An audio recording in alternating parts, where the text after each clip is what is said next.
اللہ یہ میری اہل بیت ہے، میں ان سے محبت کرتا ہوں، تو بھی ان سے محبت کر۔ جس نبی کی اولاد کے بارے رب قرآن کے 22ویں پارے کی دوسری آیت میں، تیسری آیت میں یہ فرماتا ہے تیری اولاد کے ظاہری باطنی نجات سے پاک ہے، تو کبھی باپ اور نانا ناپاک ہو سکتا ہے، تو پھر کہنا پڑے گا دعا روتا وہ ہے جو خود ناپاک ہو، تو نبی تو معصوم ہے، تو سوزش کس لیے جلوائی جا رہی ہے، رویا کس لیے جا رہا ہے؟ بس جواب ایک ہی آتا ہے، اللہ میری امت کو معاف کر دے، میری امت کو معاف کر دے، میری امت کو معاف کر دے۔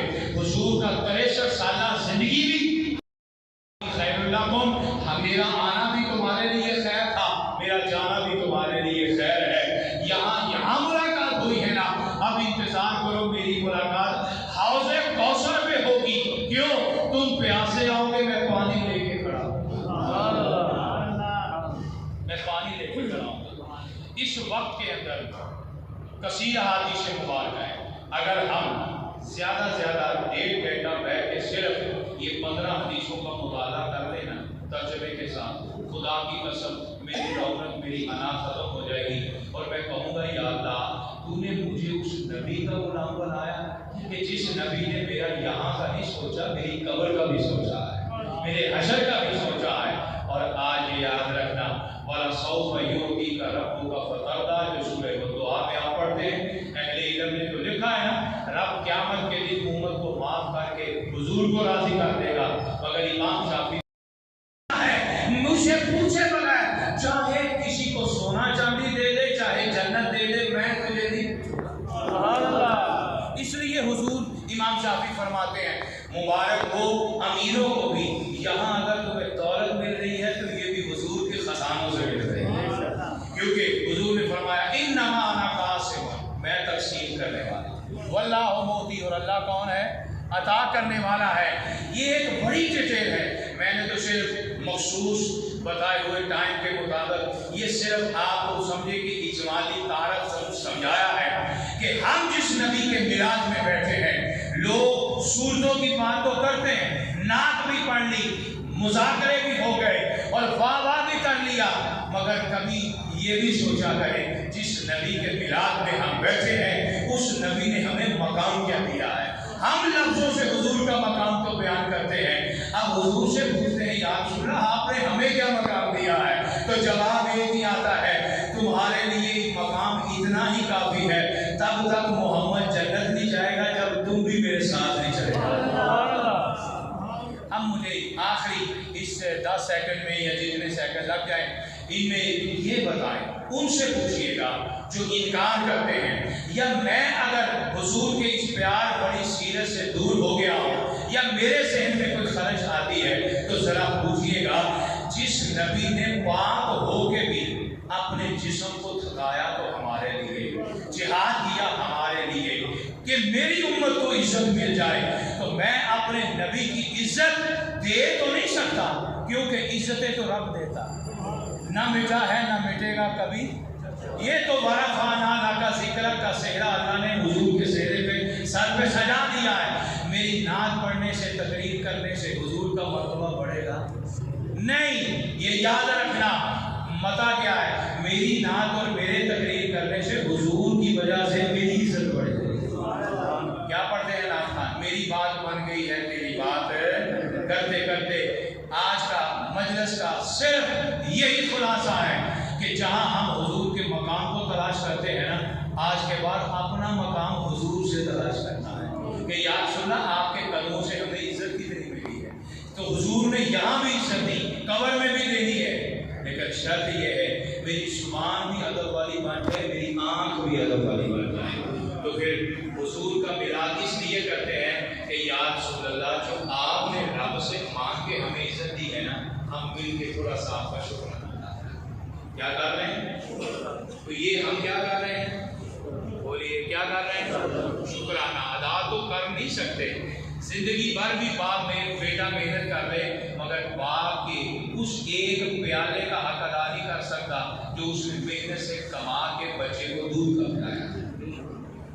سمجھ آ گئی بات؟ لیکن محنت تو کرنا ہے، مشقت تو کرنا ہے. ہو سکتا ہے ایک نظر محبت پڑ جائے. اللہ ہماری زندگی اور آخرت سنوار دے. خدا ہمیں اپنے مقام کو سمجھ کر حضور کی عزت اور مرتبے میں شامل ہو کر ہماری زبان کو ذکر والا بنائے، ہمارے دل کو فکر والا بنائے. شکریہ حافظ علی رضا صاحب بیٹا جو کہ ہر موقع پر یہ زحمت دیتا ہے، بلکہ کہوں گا کہ محبت ہے، زحمت کیا دینی ہے. بلاتے ہیں، آپ سے ملاقات ہو جاتی ہے، حضرت صاحب سے بھی ملاقات ہو جاتی ہے، بس آپس میں مل بیٹھ کر دو چار باتیں ہو جاتی ہیں. کوئی فنی خطابت نہیں ہے. آج وقت بھی زمانے کے اندر سیرت سنوارنے کا ہے، کردار سنوارنے کا ہے. کوشش کیجیے گا کہ حضور نے جو ہمیں مقام دیا ہے نا، ہم اس مقام میں سے ایک ذرہ عمل کا لے لیں. اور وہ کیا ہے؟ ایک پہلا عمل تو یہ ہے کہ ہمیشہ ادب سے رہیں اور حضور کی سیرت کا ایک پہلو اپنی زندگی کے اوپر لاگو کر دیں، کوئی بھی پسند ہو جائے. اس لیے سے کہ یا اللہ ایسا سیرت کا نور چڑھا دے. کرنا ایک ہے مگر اس کا رنگ پورے جسم پر ایسا چڑھ جائے کہ حضور کی سیرت کا کوئی کردار میرے عمل سے دور نہ ہو. اللہ عمل کی توفیق عطا فرمائے.